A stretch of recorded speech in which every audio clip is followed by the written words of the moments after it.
அருண், என்னப்பா? சாயந்தரம் வரும்போது சீத்தாப்பழம் கிடைச்சா வாங்கிட்டு வரையாடா. சரிப்பா. டெய்லியும் கேட்குறாரு, வாங்கிட்டு தான் வாயேன்ப்பா.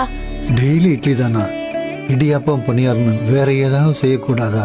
அதெல்லாம் செய்ய எங்க நேரம் இருக்கு? என்னங்க, உங்க அப்பா இன்னைக்கு சாப்பாடு வேணான்ட்டாரு. கோவமா இருக்காரா? ரொம்ப. விடு, நாளை கன்வின்ஸ் பண்ணிக்கலாம். சொல்லுங்க உங்க அப்பாக்கு என்னென்ன பிடிக்கும்னு. லஞ்சுனா பிரியாணி ரொம்ப விரும்பி சாப்பிடுவாரு. மீன் குழம்பு நல்லா காரமா வச்சு கொடுத்தா வெளுத்து கட்டுவாரு. அப்புறம் தயிர் சாதம், மோர் மிளகா. ஸ்வீட்னா ஜாங்கிரி, சக்கரை பொங்கல். காரம்னா நேந்திரம் சிப்ஸ். பழம்னா சீத்தாப்பழம். சாப்பாடு திருப்தியா இருந்தா ஒரு பீடா சாப்பிடுவாரு. இந்தம்மா எல்லாம் வாங்கியாச்சு.